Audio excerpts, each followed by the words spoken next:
Hello and welcome to this online webinar, Person-Centred Care Planning, Complex Needs in the Community, brought to you by SBK Healthcare and the Myriad Centre.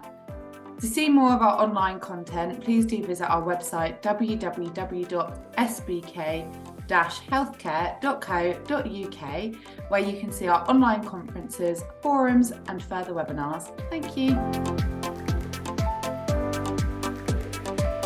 Good afternoon and welcome to everyone to our webinar. Can I just say at the start that we are delighted to have been given this opportunity to talk to you about our charity, the Myriad Centre, and how we deliver our service. I've never been more acutely aware of the phrase teaching your grandmother to suck eggs. So with that phrase in mind, I do hope that we can be of some use and of interest to you this afternoon. I sincerely hope so. We've had introductions, but I'm going to just elaborate on that a little bit before we start. Alison Cook, who is sitting next to me, is our Client Care Development Manager, and this is only her 5th day in post, so please be gentle with her. My name is Richard Waitley, and I'm the Chief Executive at Myriad. We like to entitle our webinar Building a Brighter Future. That's our sort of subtitle, if you like. Later on, I will hand over to Alison, and she will talk about how we use person-centred planning and partnership working to deliver the best service that we can. And as Vanessa has said, there will be an opportunity for questions after about 40 minutes. So, the Myriad Centre, can I have another slide, please? Thank you very much. The Myriad Centre is in essence a social care provider. So we support people with profound and multiple learning disabilities, PMLD, if you will, throughout Worcestershire and its environs. So we go off into Herefordshire a little bit as well, and even slightly into the Birmingham conurbation. So we provide daytime respite care for our clients and their families between the hours of 9:30 a.m. and 3:30 p.m. every weekday. And the Myriad Centre is a registered charity and a company limited by guarantee. Our vision, as you can see on this slide, is that every person with PMLD and their carers and their families receive the care and support that they need to enrich their lives. Can I have slide number 3, please? So a little of the background of the Myriad Centre before we get into the nitty-gritty. In 2006, 4 individuals came together in Worcester to address what they perceived to be a lack of provision in care and support for young adults with PMLD who were leaving an educational setting. So all the initial adults that came to the Myriad Centre were that their education provision was coming to an end or had ended at that point in time. 2 of these 4 individuals were working in special education. One of them was a healthcare professional, and the other was a local businessman who was married to the healthcare professional and who had acquired a building in which he wanted to develop the service that he was thinking about. So the Myriad Centre opened the following year in 2007 with only 2 clients on its first day, and grew substantially over the first 5 years and has continued to grow.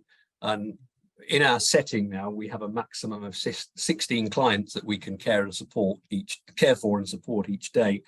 And we are at that maximum at the moment.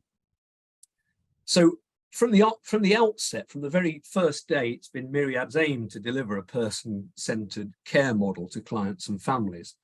And if I may just read our mission statement, which is very brief.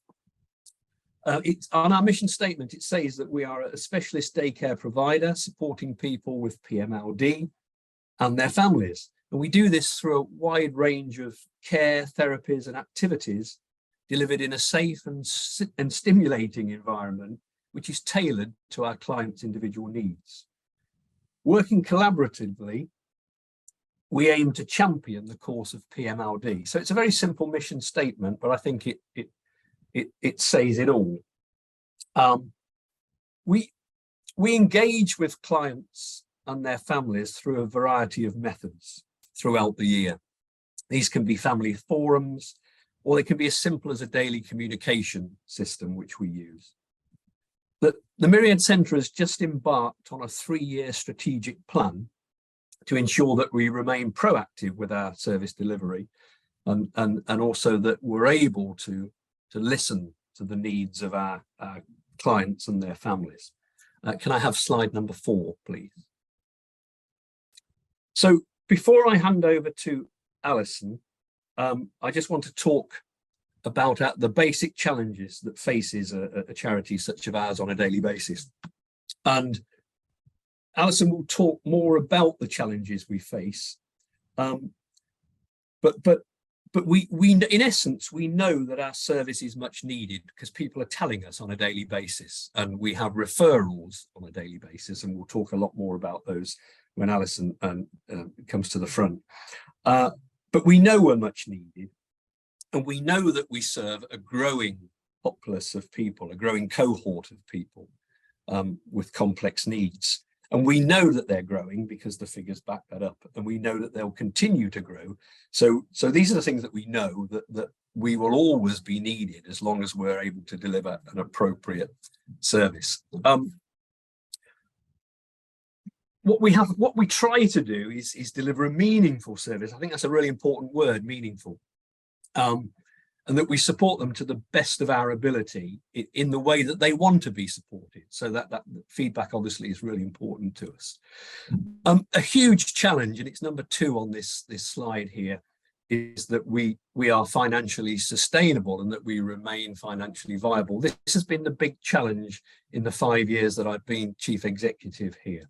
It's an enormous challenge for a small charity.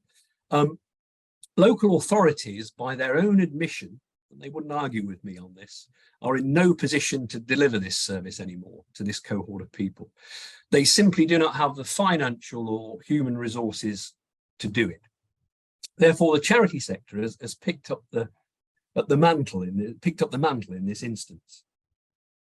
The Myriad Centre is about to embark upon its biggest challenge, hence the need for a 3-year holding strategy while we do this. It's our aim now. We've identified that we need to be better equipped to deliver the service.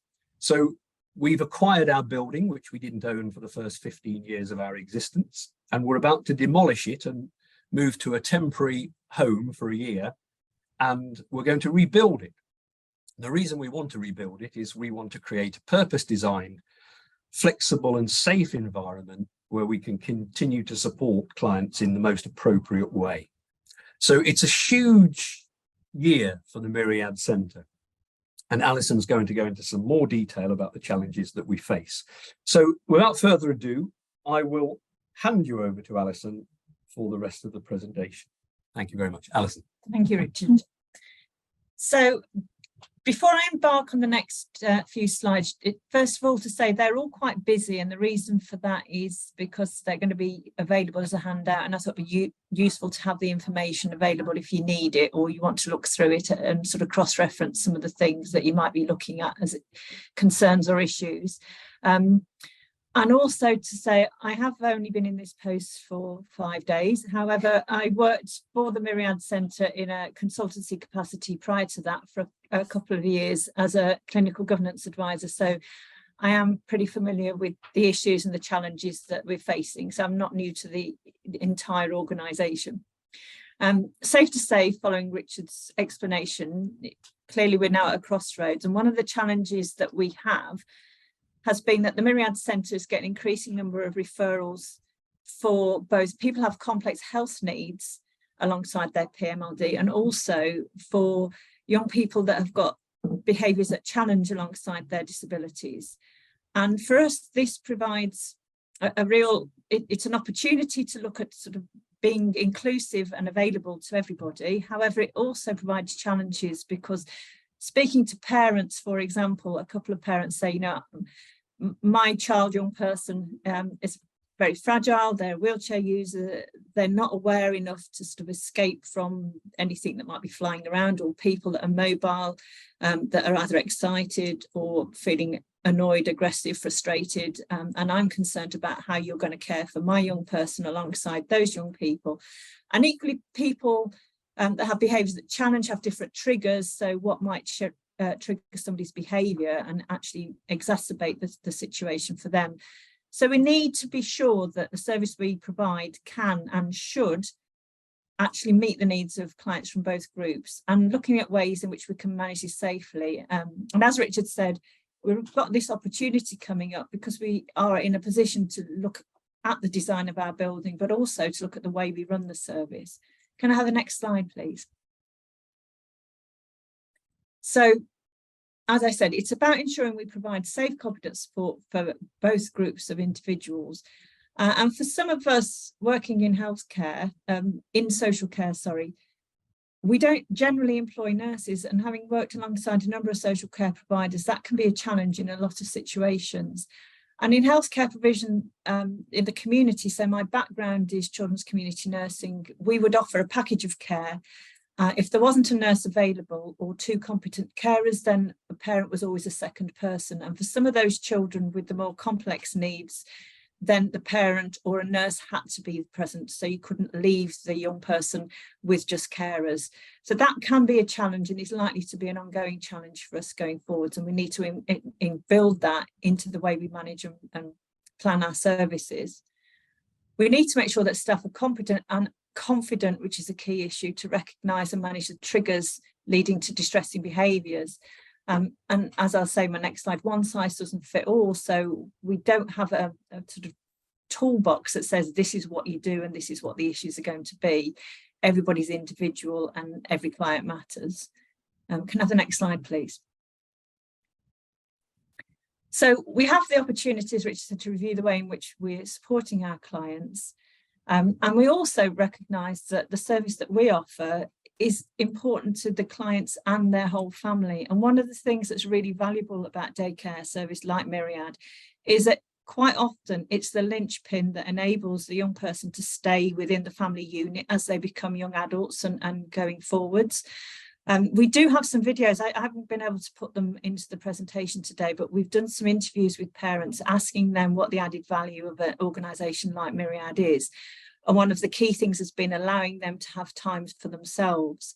So it's about us supporting the clients and making sure that they're having an enjoyable and meaningful day, but also that their families are able to have a short break from their child, young person, and feel secure and safe knowing that everybody's happy, and it's not just about they're having a break at the expense of their child or young person. And that's a really key issue for a lot of parents. It's not a break at any cost. The other thing that we recognise is a number of our parents are getting older, and certainly those of you that work with children in palliative care, there's an element of we didn't sign up for this, which doesn't mean we don't want our child, but they've had a lifetime of being told their child will die at a young age. And quite a few parents have not made plans for how they're going to manage the situation when their child becomes a young adult and then carries on living with them, or whether they need to think about whether their child should or could move on to elsewhere. And something that parents often talk about is if our child doesn't have a disability or complex health needs, they may go to university, they may go off and get a flat with a partner or friends or whatever that might be. And the situation may or may not need to be any different for a child that's got a complex health need or a learning disability. And going to daycare for a parent may be a very similar situation for a child, young person going on to further education or even into employment. And it's about that family dynamic and having the balance within the family situation, and not having this abyss where, you know, young person leaves school or college and then is at home 24/7, which creates a real barrier and support of issues for the family as a whole. So our core offer is to ensure that the clients and their families have got a meaningful life, and that our service remains proactive and reactive and responsive and valuable to them. Next slide, please.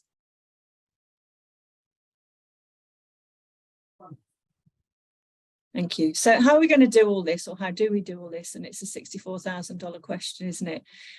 We recognise, as I said earlier, one size doesn't fit all. Everybody's got different needs, likes, dislikes and triggers. So for us, we believe the key is the person-centred planning that we do. And that's about reviewing the planning to ensure that we've considered each client and their needs individually. And apologies to anybody that was hoping for a presentation that outlines what person-centred planning is. I mean, for me, that there are guidelines and advice, but actually the bottom line is keep the person in the centre.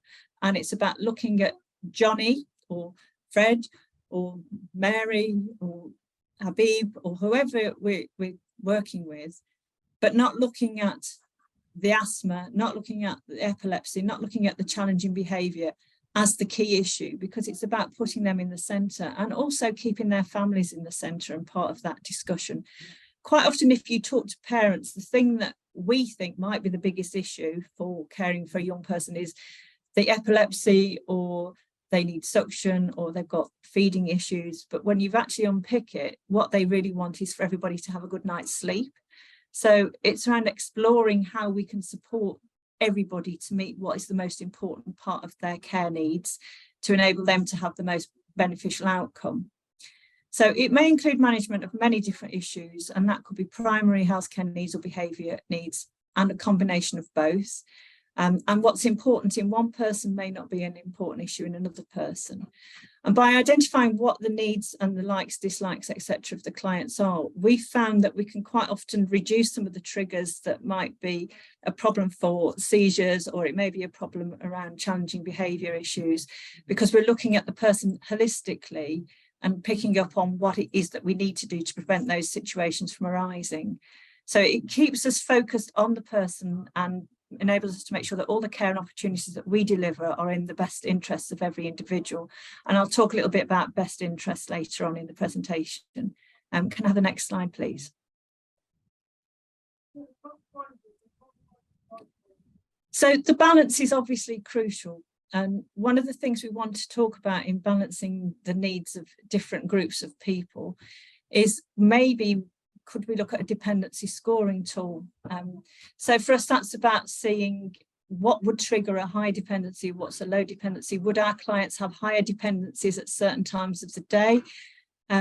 So for example, having previously worked in a hospice, we looked at a scoring tool and realised that some clients, because of their personal care needs, were really high dependency first thing in the morning and last thing at night. But actually during the daytime, in terms of input and needs-led care, they were quite low dependency because they were fairly self-caring in a lot of areas. Somebody else may be much more able to care for their own needs in terms of helping to get up, washed, dressed and on the minibus as it was, but much less able to cope with giving themselves the right opportunities for food and taking the medication at the right time and so on and so forth. So we wanted to unpick all of that a little bit and find an appropriate tool. We haven't found anything that really works for us at the moment. So if any of you have any ideas or suggestions, we'd be really grateful.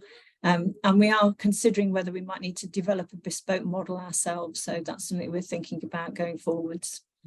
The other thing we're doing is reviewing staff ratios and skill mix and a training needs analysis, because we found we do provide mandatory training that's predominantly online. Not everything is online, but a majority of it is online, but that's clearly not enough. And we need to tailor the needs to the changing needs of our clients. So for example, we've recently had a new client that's oxygen dependent, but also needs regular SATS monitoring. Our staff haven't been trained, they've not been familiar with SATS monitoring, so that's something that we're offering. And so for those with a healthcare background, it seems fairly black and white and straightforward, but actually it'd be quite daunting if it's not something that you're familiar with. So we're going to look at that. And also in terms of our skill mix, we need to think about what skills we are going to need to care for the clients in the future. So as I mentioned earlier, we may need to employ some nurses or a nurse, or we might want to look at somebody from an education background or a social care background or a psychology background. And that will all be dependent on what the outcomes are of our examination of the client group and what their needs will be. And again, person-centred planning, understanding the needs of the individual is going to be absolutely crucial to that. Next slide, please.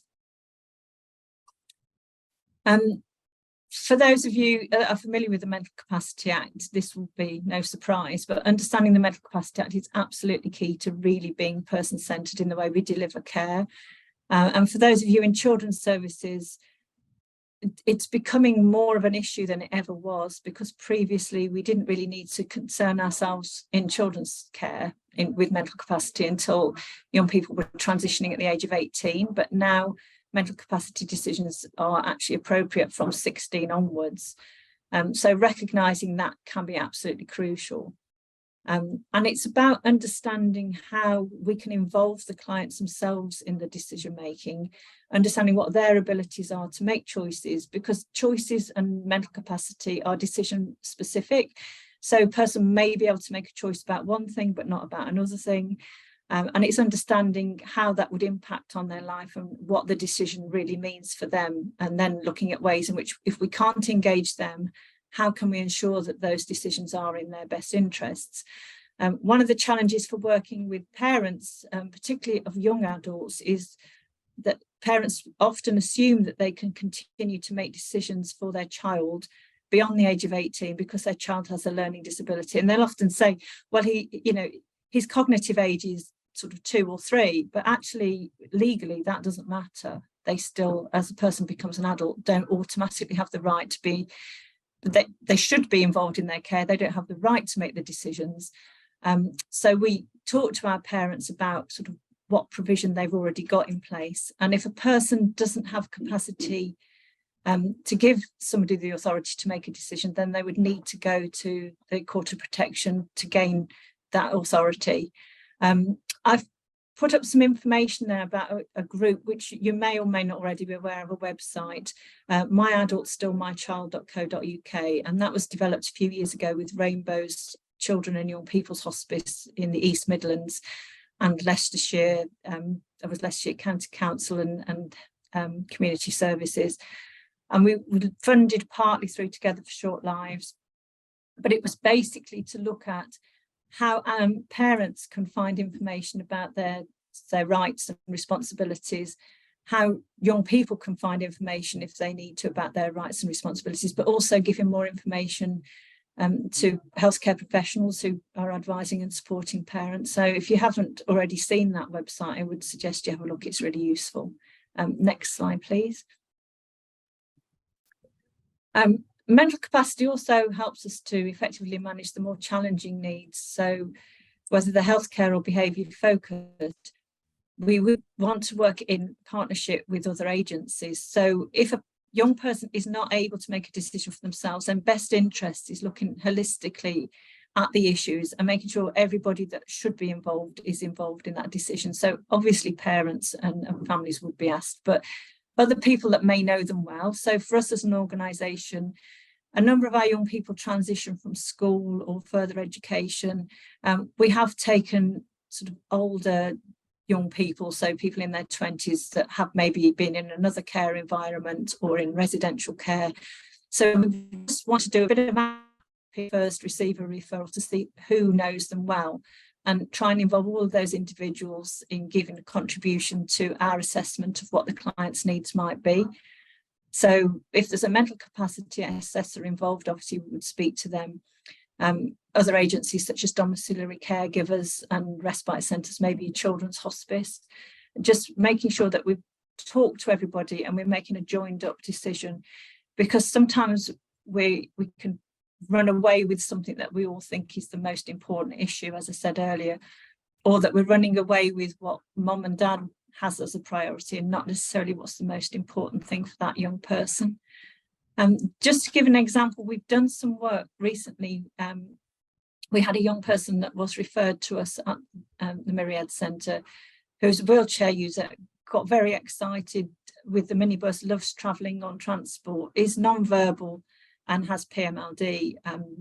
And we were trying to look at ways in which we could get that young person on and off the minibus safely, because our minibus has quite a high wheelbase.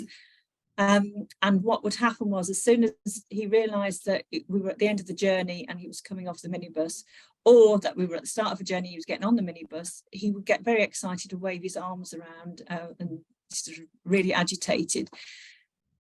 That was a problem because of the tail lift, and we were concerned that he was going to fall off it. So we've had to talk to various other organisations. We're still in talks around the safest and least restrictive way of getting him on and off that minibus. And you would not believe the amount of conversations. I mean, those of you that are involved in mental capacity will probably have a better understanding, but the conversations with how can we do this and can we do that? We have come up with a safety belt option, and we're just waiting for that to be signed off by Wheelchair Services. But alongside that, another young person was recently referred to our service, very similar issues, but that young person has already got a best interest decision, an authority to have their hands effectively strapped onto their wheelchair while they're moving and being moved around. So that seems a lot more restrictive than what we were offering and asking for, but it's already been agreed for a different individual because their needs were seen in a different way and they'd got slightly different sort of triggers and so on and so forth. So just understanding, just because this works in one situation, it won't work in another. And just because this was in the best interests of person A doesn't mean that it's also going to be in the best interests of person B. And we do that work. We've developed a best interest assessment form. It's really, really basic, but it's about saying, who have we spoken to? What options have we considered? Why have we come to the decision that we've come to? And can we give a rationale? And then that would always go over to the local authority, and they would go through, if necessary, they would have to go through a DOLS, and obviously going forward, it will be, was it? I can't remember the latest, the new version of DOLS anyway, it'll come to me in a minute. So that's going to go through an authorisation so that we know that it's appropriate, approved, and that we are safe and secure and that the client is protected. Next slide, please.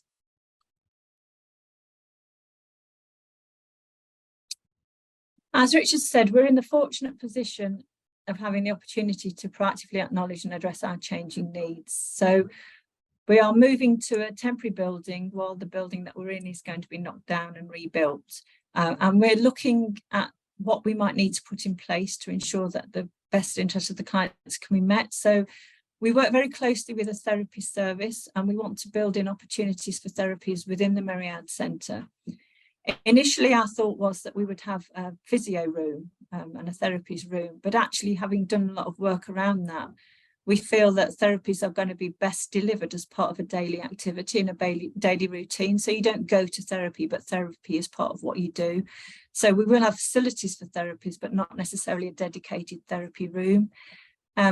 We are planning to have multisensory and activity rooms. We're going to have some quiet facilities so that if somebody's not well or they are particularly agitated, that they've got somewhere that they can go to and feel safe. And I think going forwards, we need to look at whether we will need a clinical room. It's not something we've got in the building at the moment, but we're having more clients that have got clinical needs. So they may need suction, they may need more complex seizure management. Some of our clients have needed dressings. This isn't something that we used to delivering because it wasn't something that was part of the component of, you know, having a complex health need in the past. I think, as many of you will know, the research is out there. Lorna Fraser, if you're not aware of it, has done an update of her work that was published in 2012, and the second one came out last year, but I think it was published, I think it was undertaken in 2019, basically looking at how many young people are now surviving into adulthood with complex life-threatening conditions, life-limiting, life-threatening conditions. And that's broken down into those with oncology conditions and those without. But certainly, whichever way you look at the projections, the numbers are going up. We don't have projections for how many more people we're going to have with challenging behaviour, but we still need to be looking at the sort of referrals we're getting, and we're definitely seeing an increase in that. So it's about making sure that our environment can remain safe for everybody. And we probably need to think within that, is there ever going to be an optimum number of individuals from either group? And how do we balance that? And also what our financial implications will be. Is it going to cost us more money to provide this service? And if so, how do we raise the money? At the moment, our service is funded partly from charitable donations, and then there's a percentage of funding that would come from social care or healthcare providers as part of a personal health budget or continuing care. But that doesn't cover the full costs of delivering a good service. We want to be able to offer the add-ons, so it's not just offering a basic service that keeps people occupied. We want to actually make it really good value, really meaningful and really enjoyable for our client group. Thank you. I think next slide, thank you. Okay, so thanks everybody for listening, and any questions from anybody?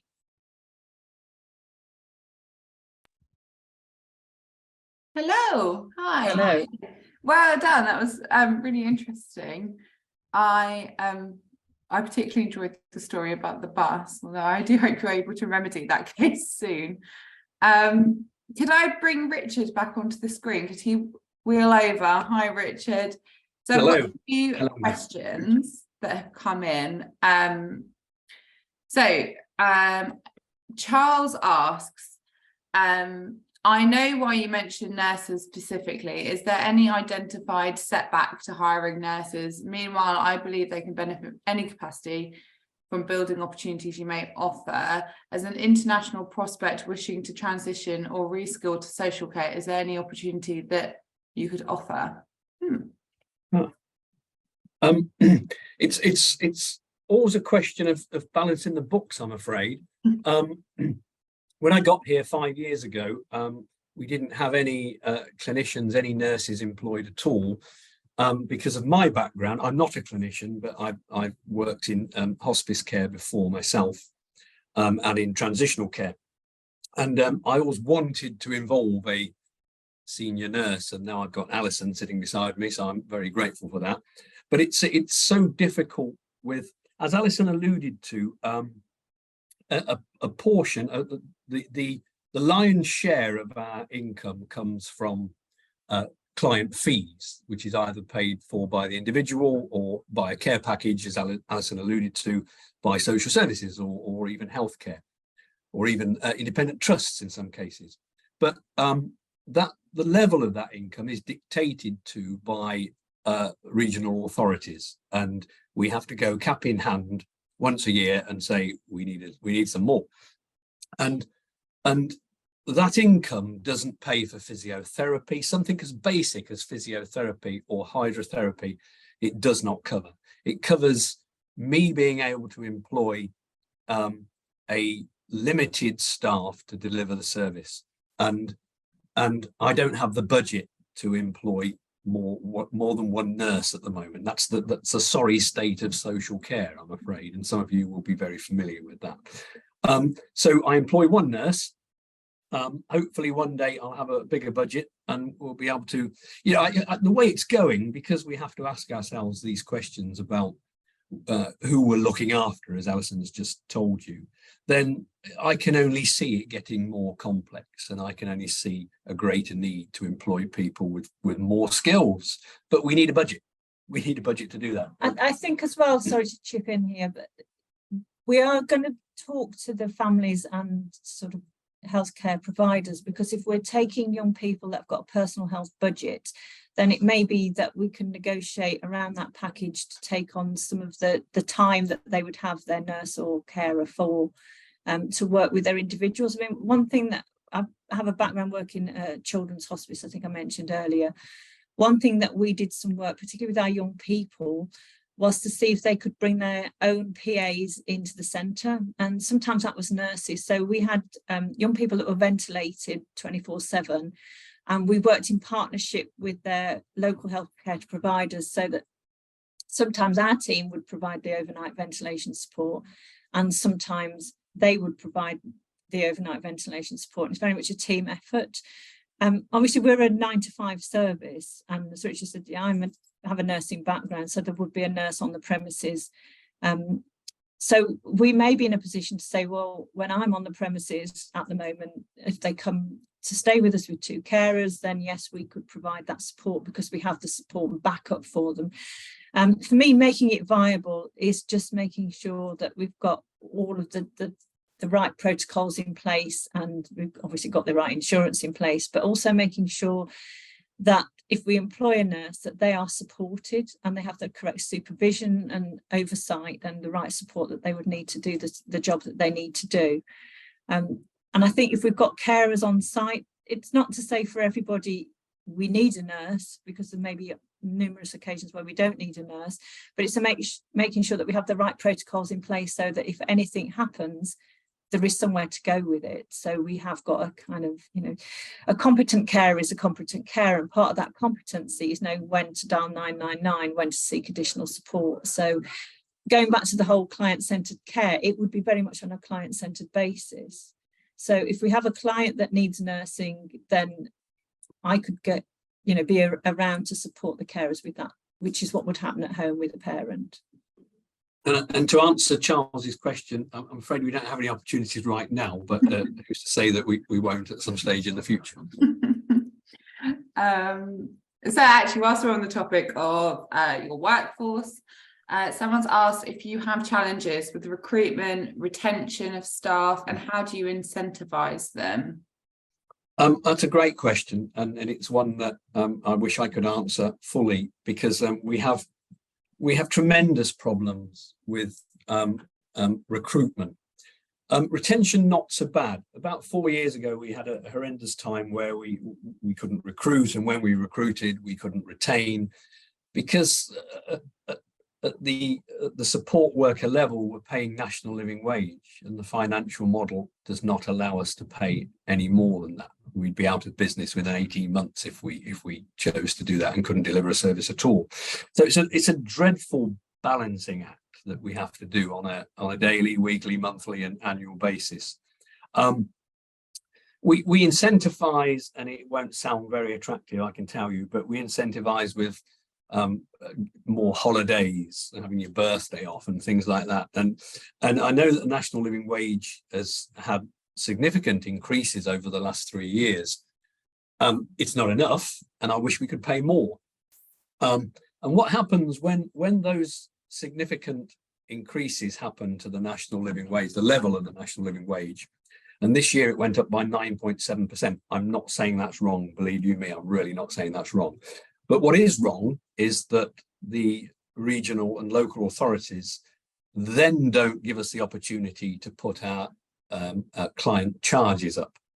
So they don't give us the budget to do that. So as you may understand, if you're giving 22 employees a 9.7% increase, it's got to be balanced in some way. It just simply has to be balanced. It's simple economics. We need to increase the client charges, and we were only able to increase the client charges by 4%. So there's an offset there, and you can't have that offset for more than about 3 years as you get yourself into financial difficulties. So it's a tricky one. Alison. Yeah, I think just to add to that, I think it's going to sound quite pat to say, but we actually do really well at retaining staff. As I've been involved with Myriad Centre for quite a while now, there hasn't been a massive turnover of staff. One of the things we're really keen to do is invest in the staff. So we give them responsibilities in line of, that they have, I would say, good job satisfaction. They have the opportunity to be involved in telling us about what they think, having their views heard. We have a freedom to speak up guardian, so they can sort of go to us, or go through the guardian if they've got any concerns about anything. But we offer quite a significant amount of training, so people have opportunities to do training beyond the basics, and I alluded to that in my presentation. So there are key roles for people. So those that do medication can get an uplift to their wage, for example. So if they're responsible for that, if they are, we have a lead person for infection control, lead person for managing epilepsy. So those sort of roles give people additional responsibilities and also opportunities to do more training and get more experience. Our sort of team leaders are offered different level MVQs. That means if we can't afford to continue to kind of increase wages, it does give them opportunities to go elsewhere. So they are, we don't want to train people up so they can move on. But actually, there may come a point when, if you're at a time in your life and career that it is time to move on, we feel that we've invested in them so that they feel supported to do so. We just adding to that, as we're about to embark upon this huge development project, certainly the biggest in the history of the Myriad, we're about to move into a a temporary home, and we have an opportunity to furnish that temporary home with everything we need to make the service even better, just for this small temporary period of 1 year. So at every stage of talking to the owners of our temporary home, we've included our staff. So they've had input for the last 9 months on what the temporary home is going to look like. And then beyond that, what the new home, when we've demolished this building that we're in now, we're going to create a brand new building, and the staff at all levels have been involved in how we're going to put that together and what it's going to look like, and the flexibility of the service and how we deliver it to clients. So we do involve staff at every level with all those processes. They have input. Yeah. I think, sorry, just one final thing. I think the activities that we do as well, sort of talking to the staff, it is, as I keep saying, client-centered. So we've got a client, for example, that, you know, what adds meaning to his day is to go out. So wherever possible, he might want to go to the park or go to the local shops or go for a walk. So people who work with him are able to go and do that. So you're not on site all day, sort of in the same environment. If you've got a client that wants to go, for example, as a multi-sensory sort of facility locally that you can go to, it's very interactive. People can go and do that. So you have opportunities to do things. We have barbecues, we celebrate different events. So it's a fun place to be. And I think actually the atmosphere also makes it a really attractive place for staff to work in. Well, sign me up. I think I'm going to be in line with Charles now.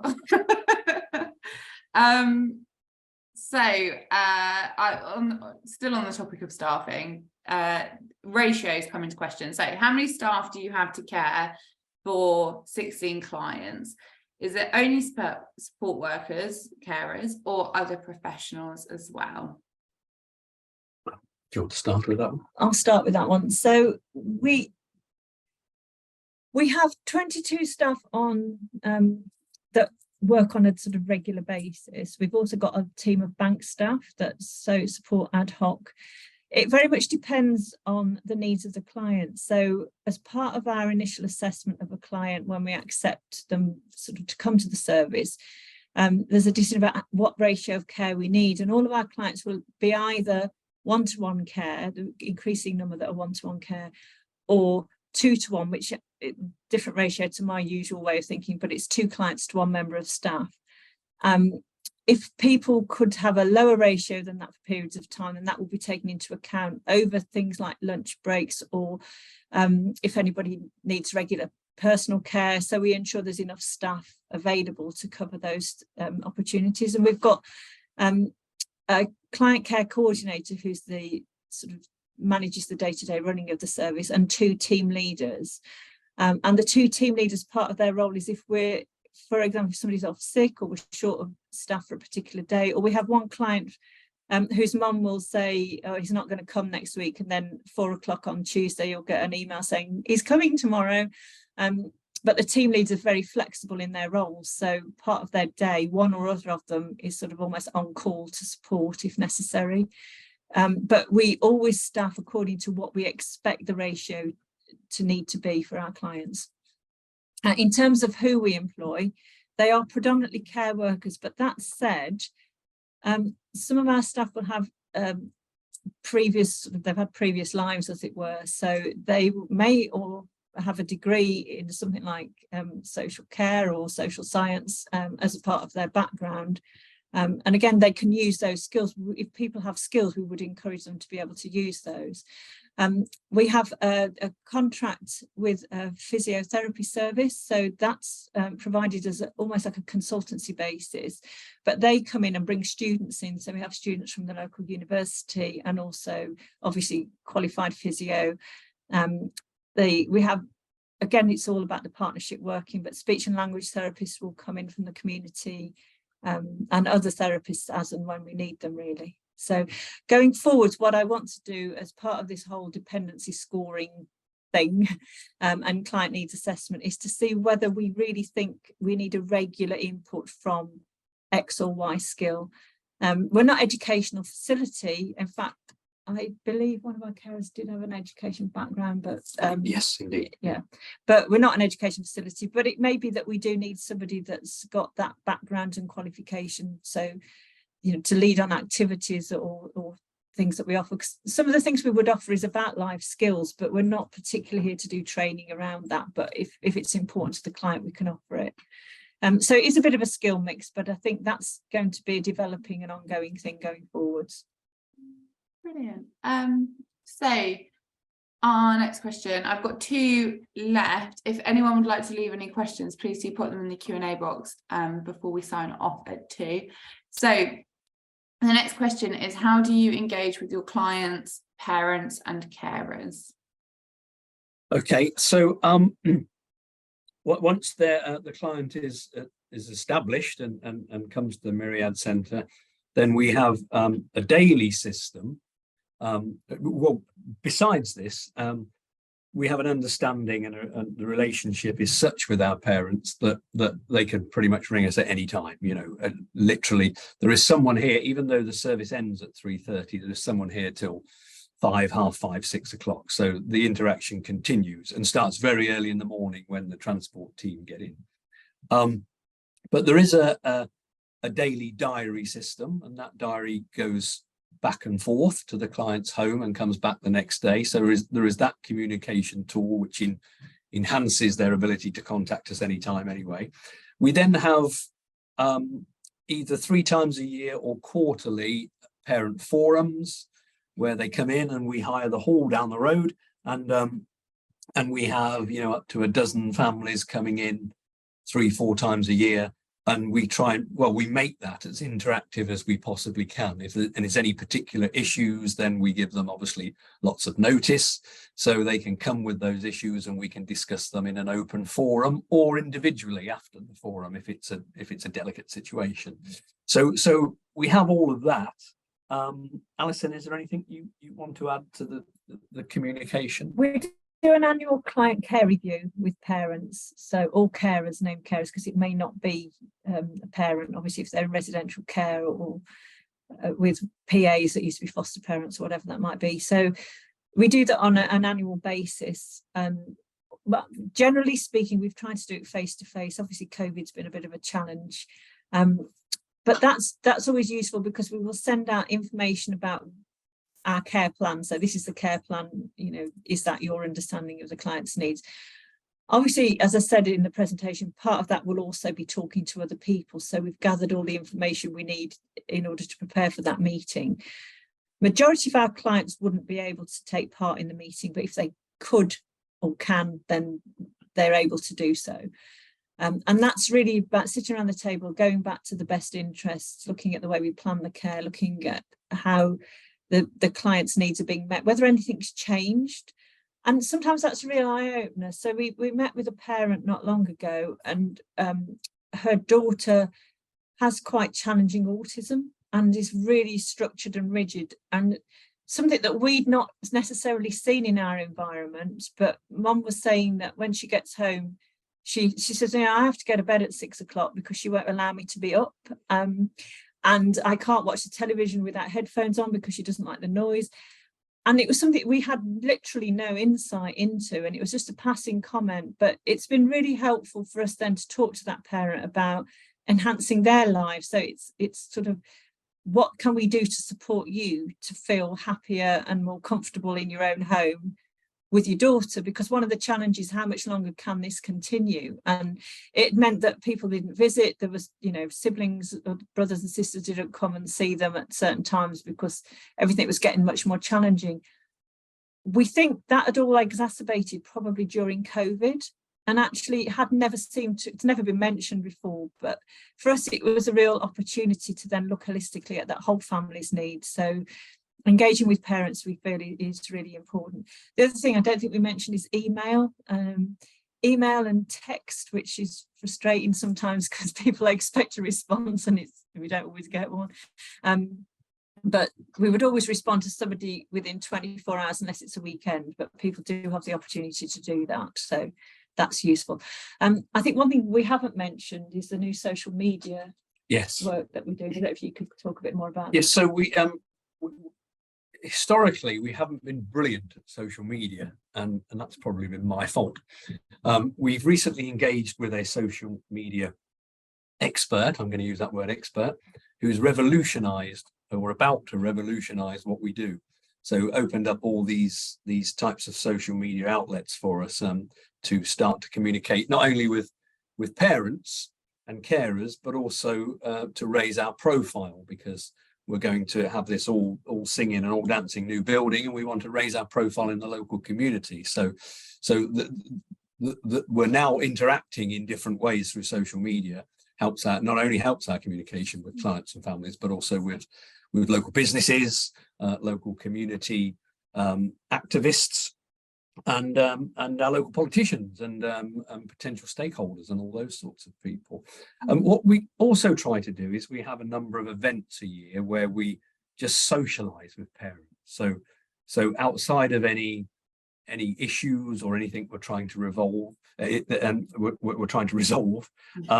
we have these fun events. We have barbecues, and we go to the local hospice, and we have events in their garden when parents can just turn up and chew the fat, and it doesn't have to be anything official. It can be, but they can bring up anything they like, but it's a relaxed sort of atmosphere and it's a bit of fun. And we try to do those as often as we can. As Alison said, COVID rather got in the way of that for 2 years, but we're getting back out there and doing more of those things. Certainly this summer, it's our intention to do more of those things. Yeah, absolutely. We've got one last question, and I shouldn't have saved it to last because it's about policy.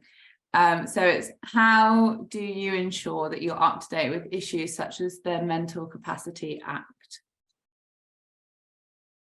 So we've got a number of we're affiliated to a number of organisations. So for children's services, probably be familiar with Together for Short Lives. So we're signed up to all their bulletins and leaders information.